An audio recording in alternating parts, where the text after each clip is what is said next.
सुधांशु कुमार जुड़ गए हमारे साथ। डॉक्टर सुधांशु कुमार, आपका स्वागत है। मैं आप ही के पास पहले चले आता हूँ, छोटी सी टिप्पणी आप करिएगा, बाकी मैं दोबारा लौटूंगा। ये जो हुआ है हिमाचल में, जो कुछ हम बात उसी पे शुरुआत वहीं से की है हमने, जो फेडरल स्ट्रक्चर की बात अभी कर रहे थे, इसको मैंने ओपनिंग रिमार्क में भी कहा था। तार तार है मामला, और जो टकराव है, जिस तरीके के वहां एक्शंस दिखे, हाथापाई पर बच गई थी। दोनों है भारतीय पुलिस सेवा के ही अफसर है, वहां का एसपी था और जो एसीपी था, एसीपी शायद राज्य पुलिस का होगा, मुझे नहीं पता वो कौन थे, लेकिन उसमें और भी लोग शामिल थे, बड़े अफसर लोग थे। तो ये जो होना, ये कितना शर्मनाक है। और फिर अभी तो इसमें मैं आपसे टिप्पणी चाहूंगा कि हिमाचल सरकार, भले ही वो सिन्हा साहब कह रहे, लेकिन ज्यादा हो गई, और फिर उसके अलावा उनको मिल गया, वो ट्रांजिट रिमांड मिल गया उनको, वो लेके चले गए। तो क्या उल्टा पड़ गया दांव, सुधांशु जी? देखिए, एक चीज जो सबसे बड़ी बात क्या है कि जब कोई भी संस्था, लोकतंत्र की जितनी संस्थाएं हैं, अगर वो कहीं ना कहीं ईमानदारी से काम करती हुई दिखती है, तो फिर आपस में एक ये जो वैमनस्य पैदा होने वाली स्थिति ये नहीं होती है। आप देखोगे ये सरकार जब से आई है, ये तो चलो हिमाचल की घटना है, इसके कुछ दिन पहले पश्चिम बंगाल में हमने देखा कि भाई ईडी छापा मारने के लिए जाती है और वहां जो है मुख्यमंत्री पहुंच जाती है, और फिर वो आरोप और प्रत्यारोप, और वो जो आरोप लगाए जा रहे हैं उसमें जिस तरह की सरकार चल रही है उसमें कहीं से कई बार ये विश्वसनीय भी लगता है कि भाई ममता बनर्जी जो कह रही है ठीक कह रही है। हो सकता है कि भाई वहां उनकी पूरी इलेक्शन स्ट्रेटजी निकालने के लिए जब इलेक्शन, आप एक चीज, मेरी जो संजीव जी बात ये है, या इवन जो अभी यहाँ से आगे चलिए, पहले भी दो स्टेट की पुलिस आपस में एक दूसरे के, अभी एक मेंबर ऑफ पार्लियामेंट ने आज से 2 महीने पहले एक पूरा वीडियो जारी किया था, जहां पर एक ही विद इन मणिपुर जो है दो ऐसे बॉर्डर बने हुए हैं कि एक तरफ इस तरफ के लोग रह रहे हैं, दूसरी तरफ दूसरे तरह के मतलब ये जो मैतई और वो वाला मामला है।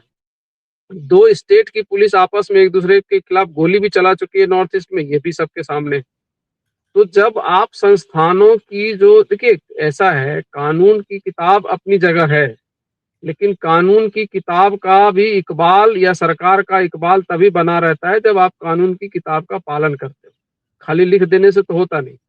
तो जब सरकारें कानून की किताब का पालन नहीं करके अपने हित में उसको तोड़ेगी मरोड़ेगी, चुनाव आयोग अपने तरीके से काम कर रहा है, उसकी विश्वसनीयता संदिग्ध हो चुकी है, डिप्टी जो हमारे लोकसभा के स्पीकर हैं उसके खिलाफ विपक्ष जो है उनको हटाने का प्रस्ताव लाया हुआ है।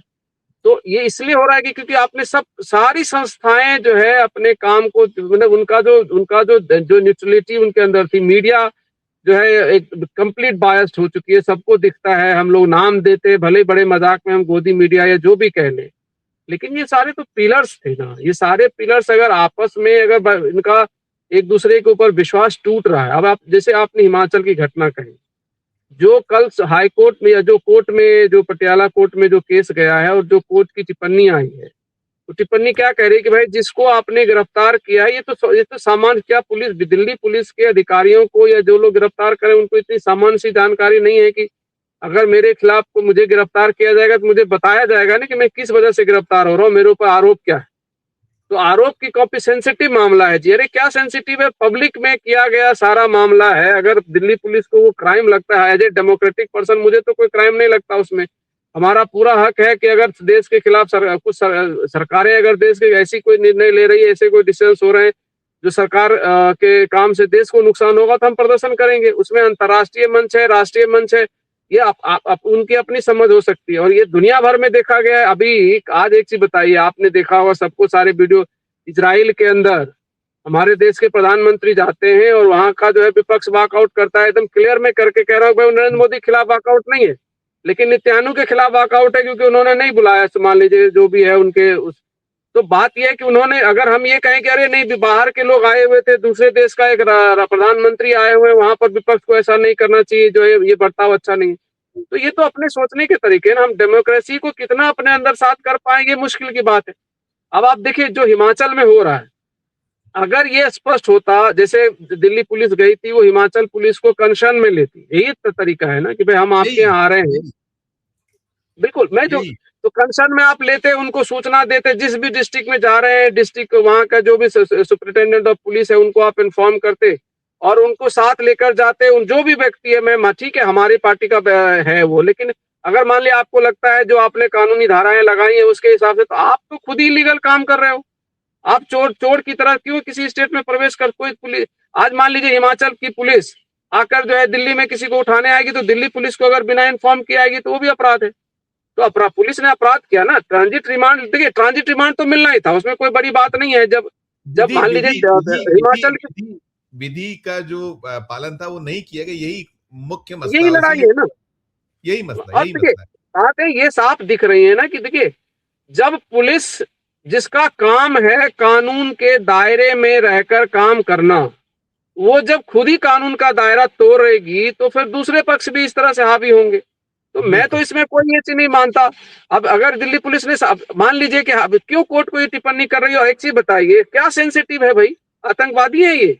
युवा कांग्रेस बिल्कुल भारत की सबसे बड़ी पार्टी का एक नेता है, उसने को इसमें कौन, आप अब साजिश का एंगल ढूंढ रहे हो? कौन सी साजिश हो गई भाई? जो बिल्कुल भी बिल्कुल। किया उन्होंने पब्लिक में किया, कोई अहिंसा, सारे आंदोलन का तरीका अहिंसक है। अब वही बेचा, उनको ही लोगों ने दो चार जो भी पिटाई है, क्या उन्होंने तो किसी को नहीं कुछ ना मारा, ना, केवल उन्होंने एक प्रदर्शन किया। उनका हक है, क्यों नहीं कर? अरे ज्यादा ज्यादा आप क्या कर सकते थे? अगर जो यूनाइटेड नेशंस में लोग डिफरेंट टाइप के जब कार्यक्रम होते हैं, मीटिंगें होती हैं, क्या बाहर लोग प्रदर्शन नहीं करते? बड़े बड़े करते, प्रदर्शन होते हैं। तो बिल्कुल बिल्कुल प्रदर्शन को बिल्कुल। ऐसे देख, ये देखिए, ये घबराई हुई सरकार का नमूना। सिंपल मैं आपको एक चीज बता रहा हूँ, जब व्यक्ति के मन में चोर होता है तो उसको दुनिया चोर दिखती है, तो उसके सोचने के तरीके भी बदल जाते हैं। घबराई हुई सरकार है, इसको पता है कि अगर हमने सख्ती नहीं दिखाई, हम ऐसा दिख गए कि हम कमजोर। जैसे आप देखिए संजीव जी, पिछले 20 दिनों में इस देश के इतिहास के कुछ ऐसे समय से ये देश गुजर रहा है कि जब कोई हिस्टोरियन इतिहास लिखने बैठेगा तो इन सारे दौर को लिखेगा कि कैसे लीडर ऑफ अपोजिशन एक मुद्दा उठाता है और देश का प्रधानमंत्री पार्लियामेंट में आने से डर जाता है और झूठे बहाने बनाता है, और अपने ही बिल्कुल साथ कुलीग आप देखिए कितना दुर्भाग्यपूर्ण है वो। उसी जिन महिलाओं के ऊपर आप आरोप लगा रहे हैं वो मेंबर ऑफ पार्लियामेंट है भाई, कोई उठाईगिरी करने के लिए नहीं पार्लियामेंट में घुस गई। और डॉक्टर आप साहब, बिल्कुल बिल्कुल बिल्कुल, मैं एक एक हमारा टिप्पणी लेना स्पीकर, चाहूंगा, एक समाप्त करिएगा, एक एक जी टिप्पणी तो लेना इसलिए, चाहूंगा, नहीं एक जी नहीं जी बिल्कुल समाप्त। बिल्कुल बिल्कुल, ले मैं लीजिए ले लीजिए। हाँ, दोबारा दोबारा लौटा, एक टिप्पणी लिया, क्योंकि इकबाल ममदानी जी को रोजा खोलना है, तो मैं अरुण जी आपसे अगर अनुमति देता हूं, मैं एक इकबाल जी से छोटा सा नुक्कुट लेके आपके बता। इकबाल सर देखिए, मैं दो चीजें, एक तो ये मसला तो है ही है, काफी चीजें आगे रिपीट ना हो अगर इस पे, लेकिन साथ में मैं एक महाराष्ट्र पे आपसे टिप्पणी देता हूँ। महाराष्ट्र में जिस तरीके से चीजें मूव हो रही हैं वहां, क्योंकि वहां भी वो जो बहुत कुछ संशय भी है, बहुत सारे लगातार उसको चीजें उठती रही हैं, खासकर जो अजीत दादा पवार वाला मसला, और आज तो बड़ा प्रदर्शन वगैरह किया, उनके भतीजे सड़क पर उतरे थे, और साथ में वही तो। जो मिसेस पवार है उनको पार्टी की कमान दे दी गई है। तो इसको राजनीति, जो महाराष्ट्र की राजनीति और देश को यदि जोड़ के देखा जाए, तो क्या आप इसके रिपरकशंस हो सकते हैं, किए जा सकते हैं दोनों पे, अगर आपको लगे तो ये हिमाचल ये टकराव, इस पे भी दो छोटी सी टिप्पणी, फिर मैं अरुण जी से पूछूंगा दोनों पर आप। धन्यवाद संजीव जी। देखिए, सबसे बड़ी बात मैं आपको बता दूं, पहले मैं हिमाचल से ही शुरू करूंगा। हालांकि ये विवाद एक तरीके से एआई समिट से ही शुरू हुआ है, उसके बाद धीरे धीरे करते आगे बढ़ता जा रहा है।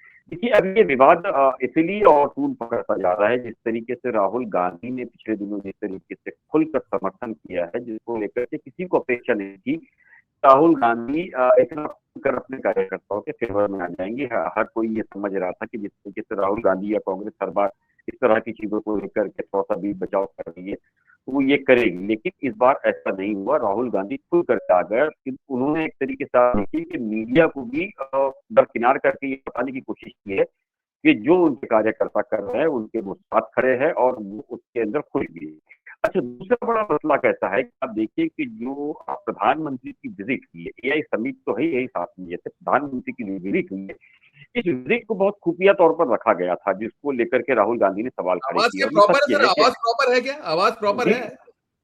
प्रॉपर है आवाज? निश्चित। मुझे ठीक ठीक जी, करिएगा, मुझे थोड़ी चलिए, आवाज जी जी।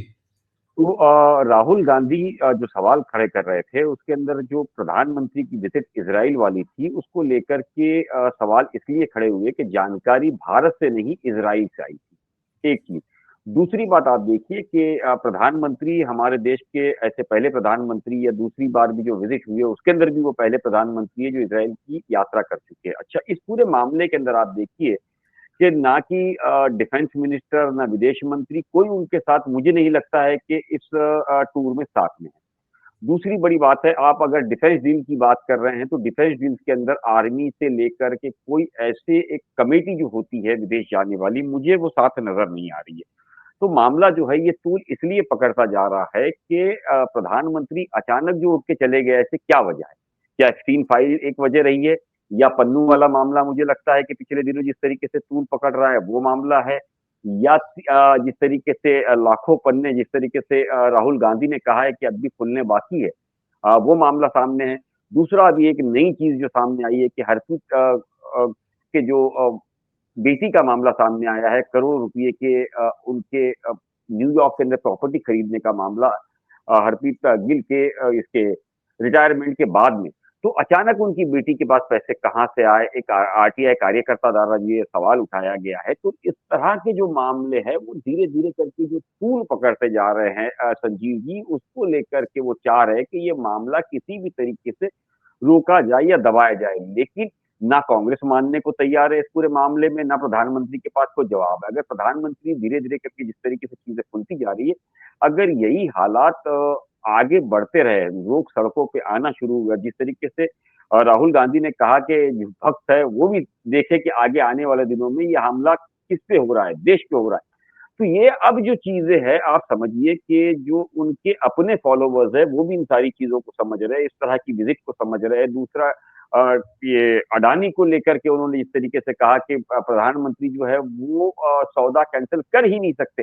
इस बात में भी बहुत हद तक सच्चाई है कि प्रधानमंत्री के पास ना निगलते बन रहा है ना उगलते बन रहा है। तो इन सारी ही चीजों को लेकर के ये मामला जो है बहुत पेचीदा सरकार के लिए हो गया है, क्योंकि सरकार फ्रंट फुट पर आके जवाब देने के लायक नहीं है। जिस तरह की अभी मैंने देखा नई प्रेस कॉन्फ्रेंस के अंदर कांग्रेस की तरफ से की गई, जिसके अंदर तो अडानी इसीलिए सब ध्यान बांटिए, ये ध्यान बांटने वाला मसला है कि ध्यान ये बांटते रहिए आप एक ये तरीके से इसको। ये इस तरीके की क्या सारी चीजों को लेके जो एजेंसीज है एक दूसरे से लड़ना शुरू कर दी है देश के अंदर। इस तरह के हालात कई बार हुआ, ऐसा नहीं है कि एक राज्य से दूसरे राज्य में जब पुलिस जाती है तो उसको इन्फॉर्म करना ही चाहिए। कई बार उनको जब एक डाउट होता है कि यहाँ से ये सारी चीजों को लेकर के आरोपी पुलिस के द्वारा निकल सकता है, क्योंकि कई ऐसी एजेंसीज होती है जिनके बहुत अच्छे कॉन्टेक्ट होते हैं, तो वो सीधे क्या करते हैं, पहले जाके अरेस्ट करते हैं, अरेस्ट करने के बाद में लोकल पुलिस को इन्फॉर्म करके कोर्ट में पेश किया जाता है।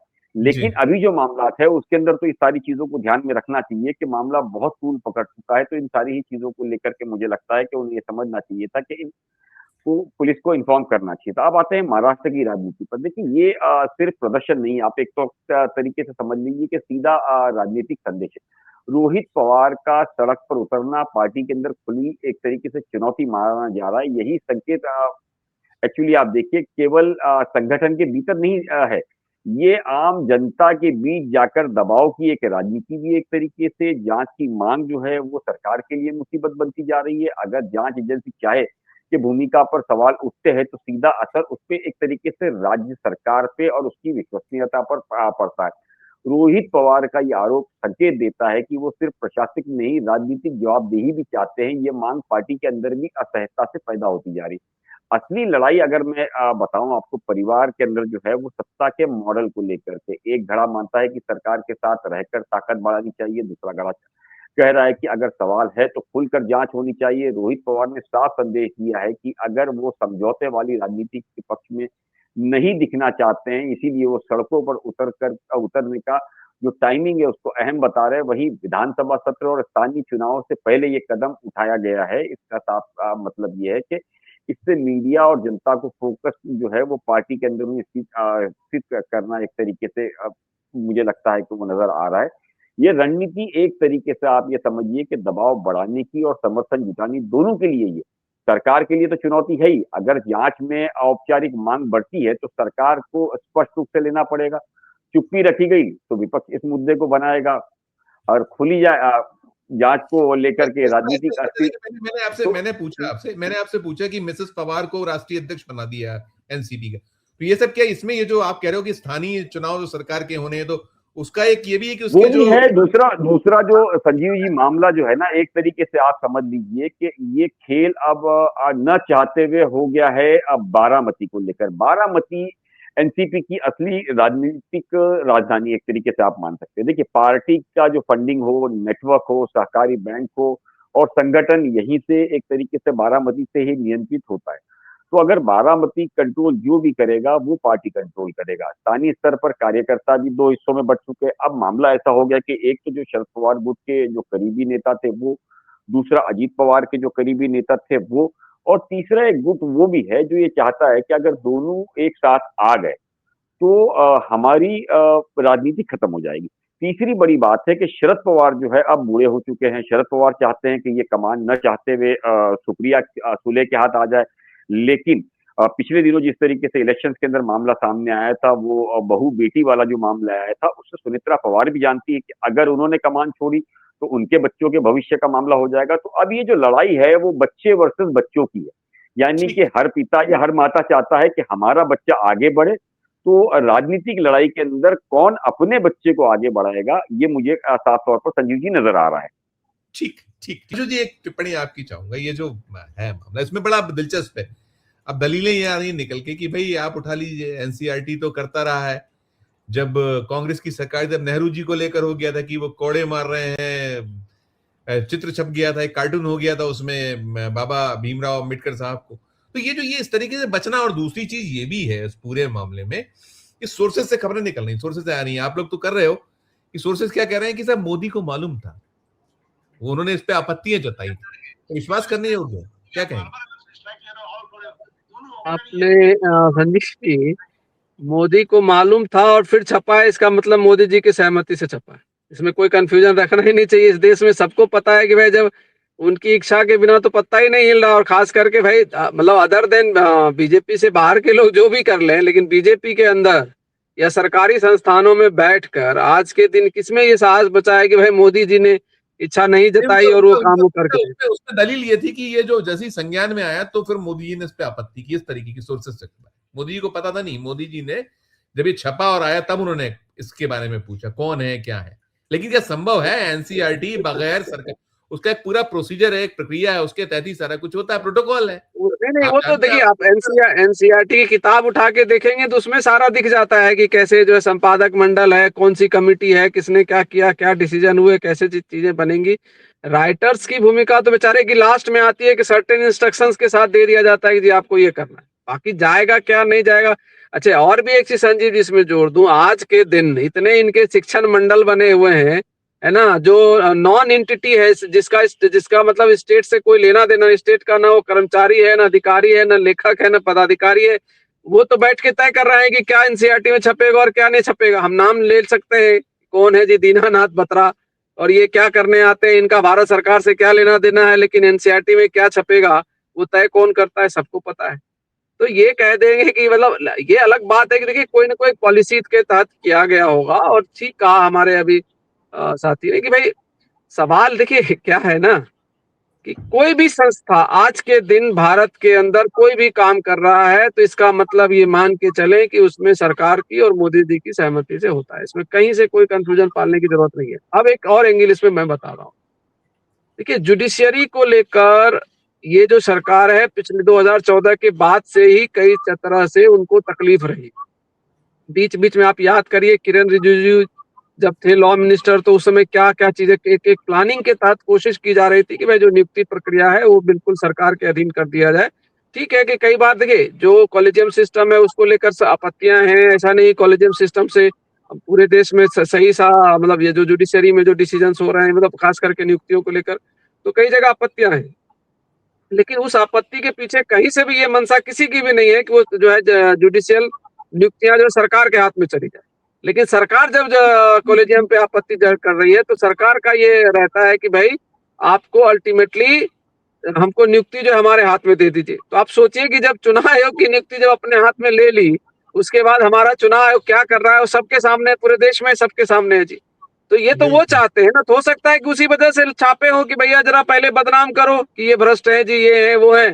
फिर अगर ये नहीं बैकफायर करता तो नेक्स्ट स्टेप करते कि भाई चलो अब हम नियुक्ति, अब जब ये भ्रष्ट है तो नियुक्ति हम करते थे जी, हम बड़े पाक साफ नियुक्ति करेंगे, जैसे गुप्ता जी, राजीव गुप्ता और ये ज्ञानेश गुप्ता जी नियुक्त हो रहे हैं, ऐसे ही लोग नियुक्त होते हैं। और क्या, तो पूरा देश देख रहा है। आप सोचिए संजीव जी, अभी डिस्कशन में आया, मतलब कोर्ट जो है जुडिशियल अधिकारी की नियुक्ति कर रही है चुनाव आयोग के डिसीजन के उसमें। इससे बड़ा दुर्भाग्य इस देश का कुछ हो सकता है कि भाई स्टेट और चुनाव आयोग के आपस में अधिकारी भिड़े पड़े हैं तो जुडिशियल अधिकारी नियुक्त हो रहे हैं, और चुनाव आयोग कोई कुछ मतलब अपनी इतनी गरिमा गिरा चुका है कि कहीं से कोई आपत्ति नहीं आती कि भाई, जैसे एक चीज बताइए संजीव जी, एक कल्पना करिए कि अगर टीएन सेशन चुनाव आयुक्त होते, क्या हमारा सुप्रीम कोर्ट ये डिसीजन कर पाता कि भैया जुडिशियल अधिकारी नियुक्त करेंगे आपके बीच में? आप सोच कर देखिए। इसका बिल्कुल, मतलब क्या है कि पूरी विश्वसनीयता खत्म हो चुकी, लोग भी Exactly. भरोसा नहीं करते।